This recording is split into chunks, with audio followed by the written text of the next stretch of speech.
A father checks the phone in his son's hand, sees that it still works, and says no. Half the class may have the newer model, and buying one would barely disturb the family budget. The shoes stay ordinary, so does the bedroom furniture. 3 weeks later, he spends nearly $500 on 6 Saturday filmmaking sessions and a rented camera his son may abandon by October. That combination can look ridiculous from the outside, yet some rich parents resist visible upgrades they can easily afford and happily overspend in 7 very different places. Their strangest purchases often carry no status at all. They are paying extra to change what a child can discover, solve, reach, continue, or recover from. The third expense is one many parents overlook until they are already exhausted. We will get there, but let's start at the beginning. The first expense almost seems designed to waste money. Trial runs their child might quit. A 12-year-old becomes obsessed with guitar after watching one concert clip. For 2 weeks, every conversation somehow returns to chords, amplifiers, and the future band that currently has no other members. The parent can hear the novelty in the child's voice. They also know that by fall, the guitar might be resting beneath a layer of clothes. They still pay for a short block of lessons and rent the instrument. The commitment has edges. Show up for 6 weeks, practice honestly, and finish what was agreed. After that, quitting is allowed. The purchase may produce no trophy, qualification, or lifelong hobby. It can still produce an answer. The child discovers whether they love playing guitar or merely love the idea of being someone who plays guitar. They learn whether the repetitive parts hold their attention after the exciting first week disappears. Families with financial room can sometimes buy that information before demanding certainty. That advantage matters because children rarely know which interests will fit until they experience the boring middle. Respecting the money still matters. So does staying through a reasonable trial. Yet a failed experiment is not automatically a failed purchase. Sometimes the return is discovering which future the family can stop funding. The first expense helps a kid learn what fits. The second is specialist help before a small problem becomes a big one. A child keeps losing their place while reading. Another asks people to repeat themselves. A teacher notices one narrow academic gap that has survived several months of extra practice. Nothing looks dramatic. The family could wait another year and hope maturity solves it. Some wealthy parents pay early for an assessment, targeted tutoring, a specialist appointment, or a second opinion. The expense may feel excessive because the question is still a question. That uncertainty is exactly where the money can help. It shortens the season of guessing. The CDC says early intervention for developmental concerns is generally more effective earlier in life than later. That does not turn every rough week at school into a diagnosis. And an expensive professional is not the answer to every struggle. The useful pattern is narrower. When a concern persists, the family can sometimes investigate before the child builds an identity around it. A child may spend years quietly translating difficulty into character. I am lazy. I am stupid. Everyone else can do this. An earlier answer can interrupt that story, even when the answer is simply that the child needs a different way to practice. Families facing waiting lists, transport problems, insurance limits, or uncertain costs may have to delay despite paying close attention. Money does not create better concern, but it can create access to an earlier decision. That earlier answer is one of the hidden advantages children may only recognize years later. If you like uncovering these lessons inside ordinary family spending, like the video and subscribe to Raised to Spend for more.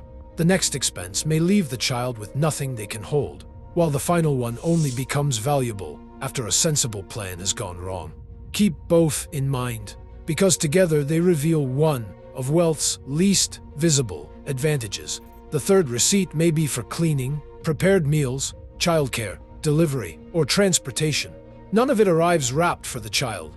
This one is about buying back the parent's time. Some parents spend heavily because underneath the receipt is something much simpler, their own Saturday morning. In 2025, the Bureau of Labor Statistics found that employed adults living with children under 18 averaged about 1.7 hours of household activities a day. That is nearly 12 hours a week before paid work, primary childcare, and everything else competing for attention. A parent can clean through Saturday morning, or pay someone else and use part of that time to watch a game, help with a project, take a walk, or sit still long enough for the child to mention what has been bothering them. Outsourcing guarantees none of those moments, but time can disappear into email before the cleaner has even reached the next room. The expense only creates the option. That option can be unusually valuable in a house with children because childhood has a closing date. A parent may earn the money again. The Saturday when their daughter was 9 will not reopen. Sometimes the most child-focused spending appears entirely on the adult side of the receipt. With the fourth purchase, the overspending looks much more familiar. Expensive gear after the cheap version stops being enough. The timing changes everything. A child begins with the starter guitar, the basic laptop, the used camera, or the entry-level sports equipment. The parent ignores every early request for the premium version. Months pass, then years. The child keeps practicing after the novelty has left, until the cheap version stops being a character-building inconvenience and becomes an actual ceiling. Now, the family spends $2,000 on the laptop that can render the films the teenager is already making. They buy the instrument that responds to skills the child has already developed. The upgrade solves a demonstrated problem. Parents sometimes hope premium equipment will manufacture commitment. More often, it manufactures an expensive object, a protective carrying case, and a parent afraid to let anyone touch it. Waiting allows commitment to arrive first. When the upgrade finally comes, it expands capability instead of being asked to create motivation. Extra spending matters most when it changes the child's options, rather than simply upgrading the object in front of them. Better equipment can expand what a child can do. The fifth may require a trip that puts them in the right room. Imagine a teenager who has spent 3 years making short films on weekends. A parent pays for flights, a hotel, registration, and transport to a serious workshop where working editors, sound designers, and cinematographers are in the room. The trip may cost more than the camera the teenager uses at home. To anyone seeing only the receipt, it can look like a family holiday built around one suspiciously expensive name badge. The family is paying for proximity.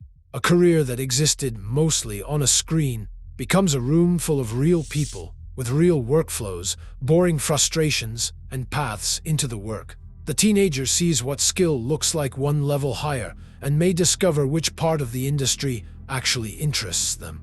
A quarterly Journal of Economics study of over 1 million inventors found that childhood exposure to innovation significantly affected who later became an inventor, with patterns specific to both the technologies and role models children encountered. A workshop cannot manufacture a career or transform a life. It can still change who a child observes up close, which questions they know to ask, and which futures feel concrete enough to pursue. Some opportunities require flights. The sixth is the boring stuff that removes daily friction. High-speed internet, a quiet place to work, dependable transportation, a laptop fixed the week it breaks instead of the semester it breaks, enough storage, the required software, a desk that does not wobble, and a predictable way to reach practice. No child has ever silenced a lunch table by announcing that their household infrastructure is excellent, yet small friction compounds. A motivated child can still lose momentum when starting requires 15 minutes of reconnecting, clearing space, borrowing a device, finding a ride, or working around something everyone has accepted as permanently broken. Families with more financial room can remove those interruptions before they become the normal price of trying. None of this means hardship prevents achievement. Children do remarkable work in noisy rooms, on borrowed computers, and across difficult journeys. Still, they spend energy navigating obstacles, while another child can devote theirs directly to the task. Reliable systems become invisible, and that invisibility is part of their power. The child can think about the project instead of repeatedly rebuilding the conditions needed to begin it. The first 6 expenses arrive before or during an opportunity. The seventh and final one is paying to let their kid change direction after the original plan has fallen apart. The degree has started. The apartment deposit is gone. The training program seemed sensible, and everyone agreed the plan was reasonable. A year later, enough evidence has accumulated to reveal that it does not fit. Leaving now may require lost fees, Another move, new training, an extra semester or months with less income. The National Center for Education Statistics found that about 30% of undergraduates who had declared a major changed it within 3 years. Changing direction is common. Affording the change is not. A financially secure family may absorb a second deposit or help cover the transition. That support can look like a reward for indecision, especially after the first choice consumed real money. Sunk cost thinking makes the old receipt feel like a reason to keep going, even though money already spent cannot improve the years ahead. This kind of help needs boundaries. The young adult brings evidence, a considered reason, and responsibility for the next step. They may work, contribute what they can, or accept a slower route. The family is not erasing every consequence or financing each uncomfortable Tuesday. It is preventing one reasonable mistake from controlling the next decade solely because correcting it costs money. That may be one of wealth's least visible advantages. Reversibility. Some families can separate "we spent a lot on this decision" from "you must keep making it."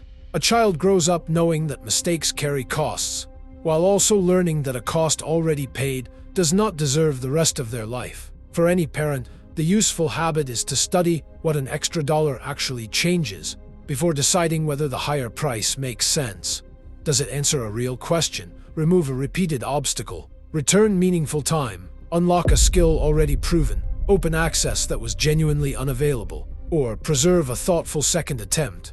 Those effects can sometimes be reached cheaply, through a rental, a library, a local mentor, a shared ride, a short trial, or one carefully chosen appointment. Status works differently. It changes the label, replacement cycle, or appearance while leaving the child's options mostly where they were. The difficult part is that both kinds of spending can arrive in glossy boxes, and both can be defended with the same sentence: "It is for the kids." The father, from the beginning, still refuses the phone upgrade. His son's shoes remain ordinary, and nobody replaces the perfectly functional bedroom furniture.